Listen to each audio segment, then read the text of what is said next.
Allez, on est parti, on est parti. Johan, vas-y. Oui, bonjour. Ah, il a une voix qui porte en plus, Johan. Johan, donc sur le Mondial des métiers, nous sommes sur le stand de Couleur, Reporters sans frontières, Radio Pluriel et la web radio Les Enfants du Rhône. Et Johan, lui, est aussi animateur sur une web radio. Et donc on va deviser tous les deux et essayer d'échanger sur nos carrières entre un vieil animateur et un jeune animateur. Ça te va, Johan? Tout à fait, ça me va très bien. Bon, super. Alors justement, juste deux mots à propos de ta web radio ou de votre web radio. Dis-moi en plus là-dessus.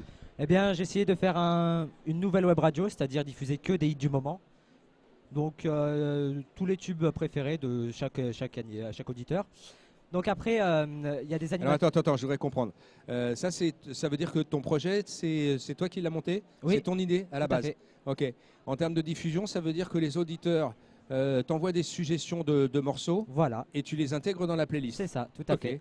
J'essaye de diffuser aussi des artistes locaux Ok. pour changer, pour les faire, on va dire, grimper. Ok. Alors, les web radios, c'est compliqué parce qu'on est diffusé à travers le monde entier, worldwide, Oui. comme on dit.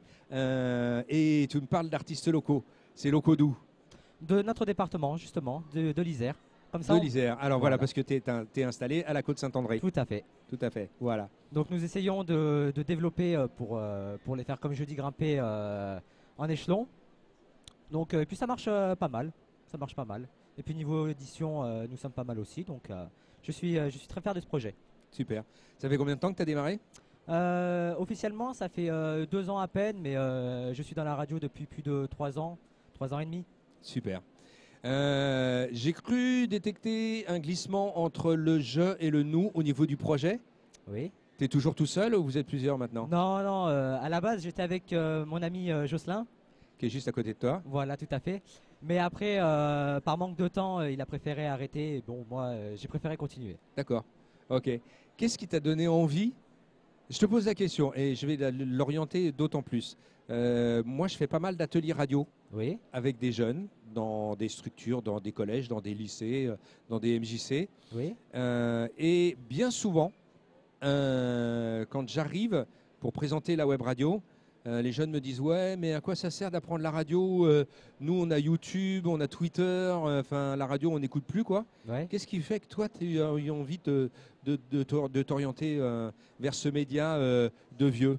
Bah, c'est surtout pour divertir les gens. Ouais, J'adore ça. Et puis, j'aimerais bien aussi rencontrer beaucoup d'artistes. d'accord. Donc, je me suis dit, ça peut être un métier très intéressant. Donc, voilà, c'est pour ça que j'ai choisi ce métier en particulier. D'accord. Alors, moi j'ai commencé, je devais avoir à peu près ton âge, t'as quel âge? 15 ans. Ah ouais, bah c'est Je ça, cherche à sur peu mes près. 16 là, au mois de mars. D'accord, ok, très bien. C'était il y a quelques années en arrière. Tu veux que je t'en parle? Oui, si vous voulez. Eh ben vas-y, balance des questions alors. Comment avez-vous commencé? Comment as-tu commencé plutôt? Eh, pas mal, jolie correction. Eh ben j'ai commencé en 1981. Oh, ça date de vieux ça. Ouais, tu sais pourquoi je cite cette date-là? Non. Alors, je vais te faire un peu d'histoire, comme ça enrichira ton patrimoine sur l'histoire de la radio. 1981, élection de François de Mitterrand qui dit « Je vous donne le droit d'installer des radios partout sur la bande FM ». Avant, il y avait 3 radios. Il y avait France Inter, France Musique, France Culture. Ouais. C'est tout, hein, à peu près. Ouais, sur la bande FM. Avant 1980, c'est tout ce qu'il y avait. Si. Ouais, certain. Voilà. Donc, 81, et il se trouve que à ce moment-là se vendaient dans des magasins de kits électroniques des kits qui permettaient de monter des émetteurs FM. Ah J'ai oui. monté mon premier au fer à souder. Non, je blague pas. Ah oui. Voilà, j'ai metté à 3 km autour de la maison. Ouais, c'est déjà pas mal. Voilà, dans la chambre avec mon frangin. On faisait des émissions tous les soirs. Oui. Et le lendemain matin, quand on arrivait au lycée, on était les rois du monde. 3 Normal. km, mais tout le lycée nous avait écoutés. Oui, c'est normal. Et toi, qu'est-ce qui t'a donné l'envie de faire de la radio, justement? Alors moi j'ai l'habitude de dire que je suis tombé dedans quand j'étais petit. C'est-à-dire que mes parents écoutaient France Inter, mes grands-parents écoutaient France Inter.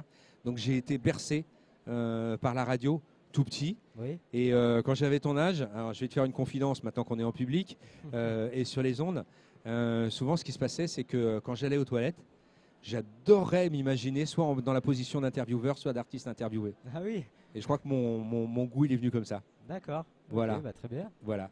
Donc, Et puis c'était surtout pour draguer les jeunes filles, je pense aussi à cette époque. Pas dans les toilettes. Pardon, ça m'a échappé. non, je t'en prie, je t'en prie. Voilà, et à un moment donné, j'ai eu l'occasion, en arrivant à Lyon, de rencontrer l'équipe de Radio Pluriel, qui m'a dit « Ouais, on est une radio bénévole, on galère un peu, on a besoin de techniciens, d'animateurs. Oui. J'ai recommencé à faire de la technique, parce que, comme tous les grands animateurs, je suis un grand timide. Oui. Ah, ok, je me suis réfugié derrière la console. Et puis un jour, l'animateur de l'émission a eu une panne d'oreiller, et il a bien fallu prendre le micro. Donc j'ai repris le micro. Et de là, ça m'a redonné le goût et j'ai monté mon émission qui s'appelle Buzik, le buzz de la zik locale, Oui. où j'interviewe des groupes locaux. Ouais. Maintenant, on fait ça en public dans un bar-concert à Lyon, Ah bien, tous les jeudis soirs. d'accord. Et c'est diffusé la semaine suivante sur Couleur FM, Radio Pluriel et la web radio Les Enfants du Rhône, par exemple, avec laquelle je bosse, bien sûr. D'accord, donc tout en rediffusion. Tout en rediffusion. Ouais, c'est enregistré dans les conditions du direct, Oui, mais c'est pas diffusé en direct. d'accord. Bah merci pour toutes ces questions. C'est tout, t'en as pas plus? Bah non, moi c'est bon, j'ai vu. Amandine, t'as répondu? Oui, c'est ça. Très bien. Amandine, t'as une question pour lui? Viens aux Enfants du Rhône comme stagiaire, n'hésite pas, on a toujours besoin d'animateurs. N'hésite pas à nous écouter sur les réseaux sociaux, nous écouter sur luder.fr et à nous suivre sur les réseaux sociaux aussi. Bah, très bien, En ça sera tant que fait, hein. jeune, il nous en faut plein. Et on peut te suivre et après, en tant qu'animation radio aussi, tu peux être diffusé, si tu as un contenu radio, être diffusé sur notre web radio. D'accord. Voilà. Bah, Donc n'hésite pas. très bien, merci. Et ben voilà, le plus beau il dit merci à toi. Merci à toi aussi. Salut Johan. Le 22e mondial des métiers à Eurexpo du 1er au 4 février, un salon pour découvrir les métiers d'aujourd'hui, de demain, l'emploi et les formations pour mieux choisir, construire ou reconstruire son parcours professionnel. Pour tout savoir, rendez-vous sur www.mondial-métier.com.